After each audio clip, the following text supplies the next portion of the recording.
ओम श्री गणेशाय नमः। ओम श्री गुरुदेवाय नमः। ओम श्री मार्कंडेयाय नमो नमः। आज मार्कंडेय पुराण से जो जैमिनी ने और मार्कंडेय का संवाद में जैमिनी मुनि ने पक्षियों के पास जाके पूछा। उसके बाद श्रेष्ठ पक्षीगण, मुझे महाभारत शास्त्रों में कई संदेह हैं। उन सबको पूछने के लिए पहले मैं भृगुकुल श्रेष्ठ महात्मा मार्कंडेय मुनि के पास गया था। मेरे पूछने पर उन्होंने कहा, विंध्या पर्वत पर द्रोण के पुत्र महात्मा पक्षी रहते हैं। वे तुम्हारे प्रश्नों का विस्तार पूर्वक उत्तर देंगे। उनकी आज्ञा से ही मैं इस महान पर्वत पर आया हूँ। आप लोग हमारे प्रश्नों को पूर्ण रूप से सुनकर उनका विवेचन करें। पक्षियों ने कहा, ब्राह्मण, आपका प्रश्न यदि हमारी बुद्धि के बाहर ना होगा तो हम अवश्य उसका समाधान देंगे। आप निशंक होकर सुने। विप्रवर, चारों वेद धर्मशास्त्र संपूर्ण वेदांग तथा और भी जो वेदों के समान माननीय इतिहास पुराण आदि है, उन सब में हमारी बुद्धि का प्रवेश है।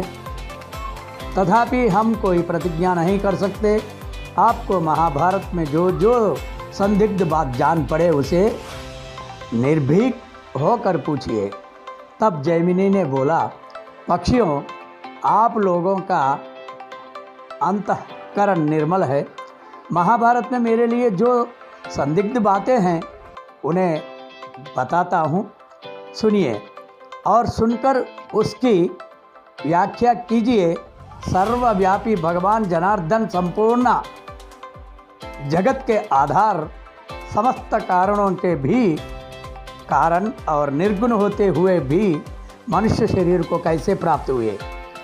द्रौपदी कुमारी कृष्णा अकेली ही 5 पांडवों की महारानी क्यों कर हुई, इस विषय में मुझे महान संदेह है। इसके सिवा द्रौपदी के 5 महारथी पुत्र जिनका अभी विवाह तक नहीं हुआ था, समस्त पांडव जिनके रक्षक थे तथा जो स्वयं भी बड़े बलवान थे, अनाथ की भांति कैसे मारे गए। महाभारत के विषय में ये मेरा संदेह है। आप लोग इसका निवारण करें, मेरा संदेह का जवाब दीजिए। तब पक्षियों ने कहा, जो संपूर्ण देवताओं की स्वामी, सर्वव्यापक, सबकी उत्पत्ति के कारण अंतर्यामी, प्रमाणों के अविषयी, सनातन, अविनाशी, चतुर्व्यूह स्वरूप, त्रिगुणमय, निर्गुण, सबसे बड़े, अत्यंत गौरवशाली, सर्वश्रेष्ठ तथा अमृत स्वरूप हैं, उन भगवान विष्णु को हम सबसे पहले नमस्कार करते हैं, जिसमें बढ़कर सूक्ष्म तथा जिनसे अधिक बड़ा भी कोई नहीं है, जिनके द्वारा ये संपूर्ण विश्व व्याप्त है, जो इस जगत के आदि कारण और अजन्मा हैं, जो उत्पत्ति, लय, प्रत्यक्ष और परोक्ष सबसे विलक्षण हैं। इस संपूर्ण जगत को जिनकी रचना बतलाते हैं तथा अंत में जिनके भीतर इसका संसार होता है, उन परमेश्वर को हमारा नमस्कार है। तत्पश्चात जो अपने चारों मुखों से रुक, साम आदि वेदों का उच्चारण करते हुए तीनों लोकों को पवित्र करते हैं, उन आदिदेव ब्रह्मा जी को भी हम एकाग्र चित्त से नमस्कार करते हैं। इसी प्रकार जिनके एक ही बाण से पराजित होकर असुरगण कभी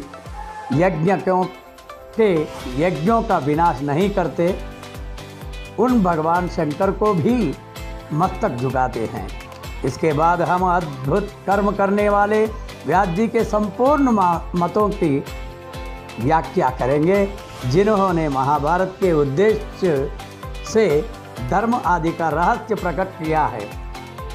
तत्वदर्शी मुनियों ने जल को नारा कहा है वह नारायण ही पूर्वलोक में भगवान निवास स्थान रहा, इसलिए ये नारायण कहे गए हैं।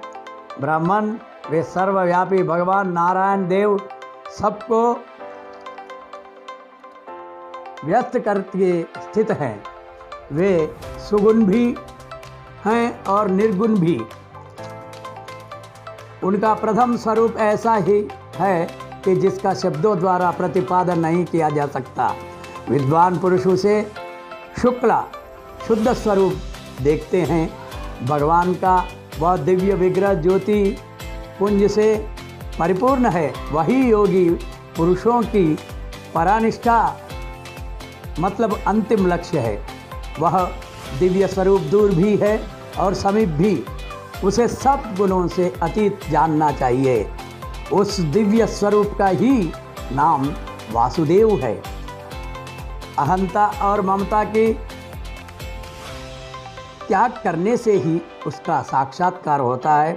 रूप और वर्ण आदि काल्पनिक भाव उसमें नहीं है। वह सदा परम शुद्ध एवं उत्तम अधिष्ठान स्वरूप है।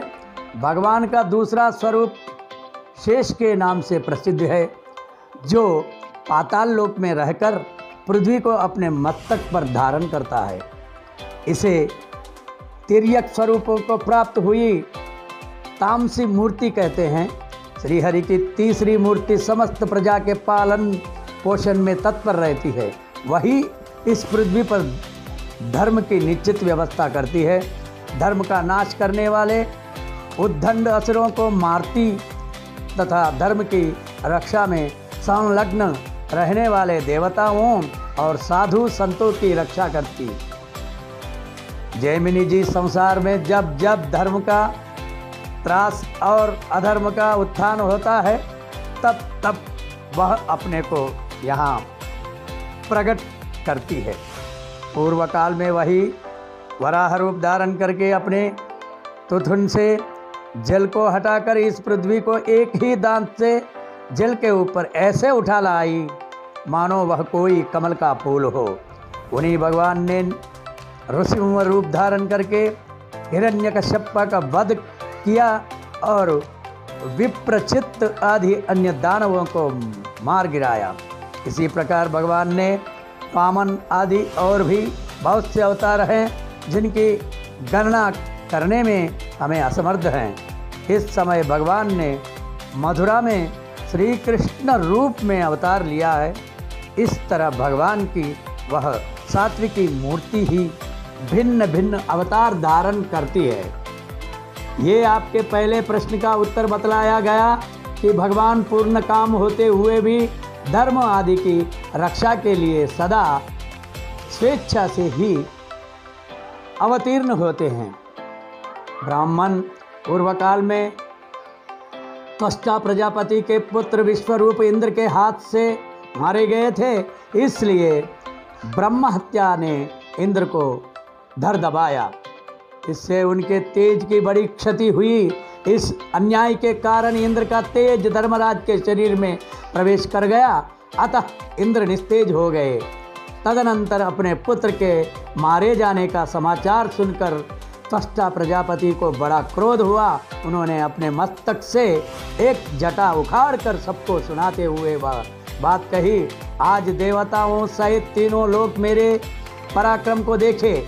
वह खोटी बुद्धि वाले ब्रह्मज्ञाति इंद्र भी मेरी शक्ति का साक्षात कर ले, क्योंकि उस दुष्ट ने अपने ब्राह्मणोचित कर्म में लगे हुए मेरे पुत्र का वध किया है। यों कहकर क्रोध से लाल आंखें किए प्रजापति ने वह जटा अग्नि में होम दी। फिर तो इस होम कुंड से वृत नामक महान असुर प्रकट हुआ, जिसके शरीर से सब और आग की लपटें निकल रही थी। विशाल देह, बड़ी बड़ी दाढ़ें और कटे छटे कोयले के ढेर की भांति शरीर का रंग था। उस महान असुर वृत्रासुर को अपने वध के लिए उत्पन्न देख इंद्र भय से व्याकुल हो उठे। उन्होंने संधि की इच्छा से सप्तर्षियों के उसके पास भेजा।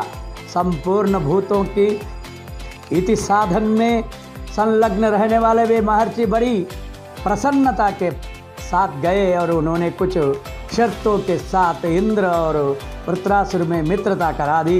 इंद्र ने संधि की शर्तों का उल्लंघन करके जब वृत्रासुर को मार डाला, तब पुनः उन पर ब्रह्म हत्या का आक्रमण हुआ।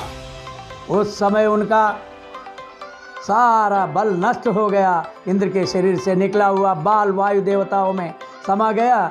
तदनंतर जब इंद्र ने गौतम का रूप धारण करके उनकी पत्नी अहल्या के सतीत्व का नाश किया, उस समय उनका रूप भी नष्ट हो गया। उनके अंग प्रत्यंग का लावण्य जो बड़ा ही मनोरम था। व्यभिचार दोष से दूषित देवराज इंद्र को छोड़कर दोनों अश्विनी कुमारों के पास चला गया। इस प्रकार इंद्र अपने धर्म, तेज, बल और रूप से वंचित हो गए। ये जानकर दैत्यों ने उन्हें जीतने का उद्योग आरंभ किया। अपना चैनल को लाइक करो, शेयर करो, सब्सक्राइब करो।